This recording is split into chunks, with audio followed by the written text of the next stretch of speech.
On November 2025, Italian head coach Gennaro Gattuso made a comment that was so controversial, claiming that Africa should have fewer World Cup places. But we Africans proved and are proving him and everyone else wrong about African football. 10 African teams qualify for the World Cup, and these are South Africa, Morocco, Tunisia, Egypt, Cape Verde, Senegal, Algeria, DR Congo, and Ghana.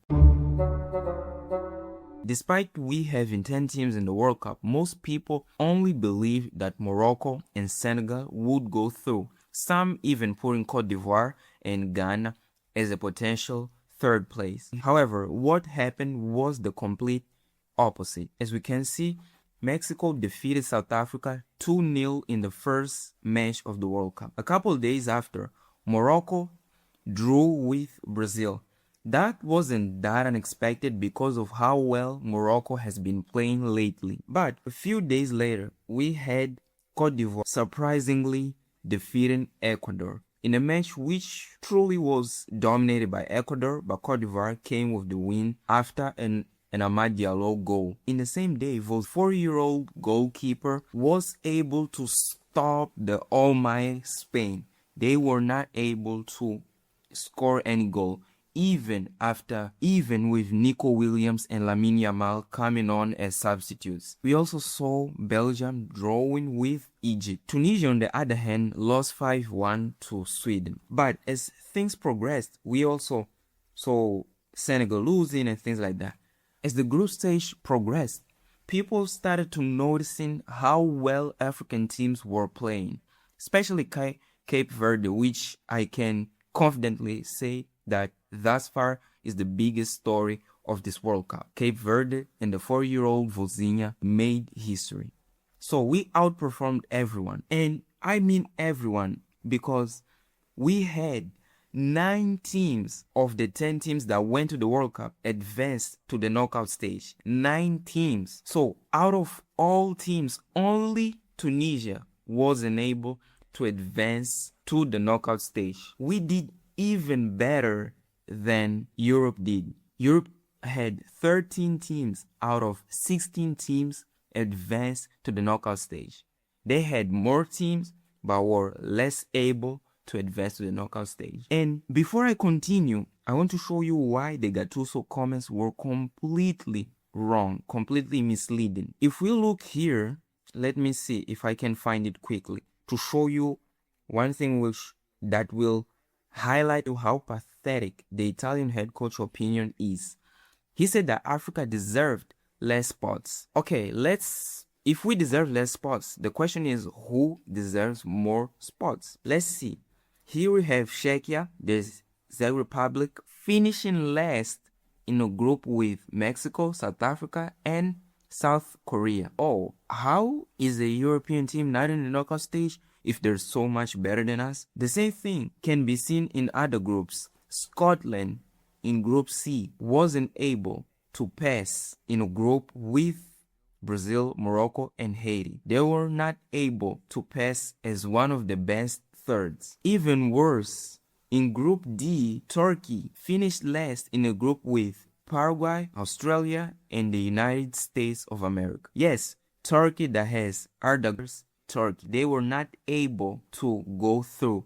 So when people say that Africa only has so many teams advancing because now there are more teams advanced to the knockout stage, it's not true, because here we have Scotland wasn't able to do it, Turkey wasn't able to do it, and it's not just them. And to add salt to injury, Bosnia that defeated the Italian in the qualifiers for the World Cup, they were easily defeated in the knockout stage by the United States of America. Easily defeated, with a majority of that match being played with 10 men. So it's undeniable. Africa proved everyone wrong. And what I mean by that is that African football leveled up. That Africa that people used to see in 2022, in 2018, in 2014, in 2010, where we went to the World Cup expecting nothing. We were hoping that at least one team would advance to the knockout stage. But there were World Cups which no African team advanced to the knockout stage. This is a different reality. We have some of the best players in the world. Some of the best players in the world. Some of the best nations, footballing-wise, in the world as well. However, despite a clear indication that our football is improving, there are still things that need to be worked on. One of them is infrastructure. Although we are able now to develop better players, we still have an issue with those talents never being useful for their African clubs. Usually the teams that end up profiting from them are foreign clubs, mostly European countries. This is an issue that our governments, our football associations need to work on. However, it's not all flowers, and we need to admit that there were some problems with how Africa played in this World Cup. And no one shows this better than Senegal and Egypt. Senegal lost to Belgium 3-2. They were winning 2-0 until the 84th minute. Egypt were winning 2-0 until the 78th minute. But both teams ended up losing. And if you watch the match, it was pretty clear that Senegal and Egypt didn't lose because they are a worse team than their opponents. Argentina did not play better than Egypt. Belgium certainly did not play better than Belgium. I will show you. Senegal had 3 times more expected goals than Belgium. Still, they lost the match. And here I think we are suffering from a mentality issue. When we are in those situations where we need to decide, where we need to show our quality, many times there is some sort of collective complex of inferiority amongst us Africans. Part of that is definitely because of colonialism and everything that happened historically. And it's very hard, I admit that, to actually see ourselves as being worthy, as being better, or as being as good as they are. And if we don't fix this issue, we will keep celebrating qualifying for the knockout stage. This is not what we as Africans should be focusing on. This is not 2010. This is 2026. It's a different Africa. These teams are different. They are better. So if African teams got better, their results need to get better, not just get better. The expectations we have of those teams also need to change. We need to start looking at Senegal, for example, going against, Norway.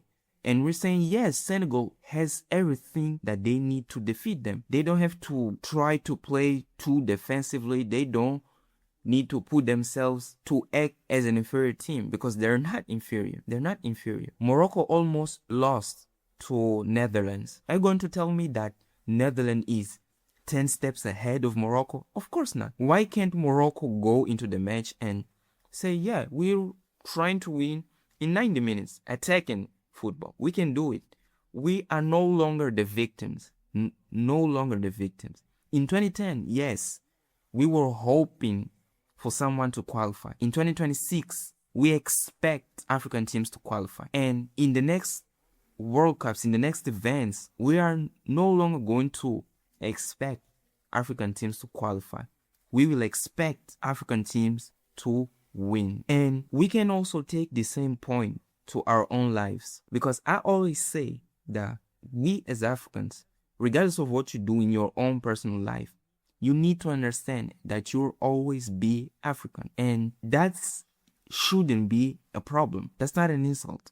You are African. I am African. We are Africans, and we can do great things as those African teams did and maybe are continuing doing in this current World Cup. I'm recording this before the France and Morocco game, so I don't know if Morocco will go through or not. I know that France are the favorites. However, we have a point to make. We will not simply give the win to them. It can't be like that. So take this same thing and shift your mentality. If you are talking to a European guy or maybe someone from the Americas or something like that, You need to know they're not better than you. At best, they're equal to you, but they're not better than you. Being African doesn't make you worse than anyone else. If you enjoyed this video, please like and subscribe. I will bring more and more videos to talk about Africa, our economy, politics, and everything that surrounds us so that we can individually and collectively improve. So stay tuned. Thank you.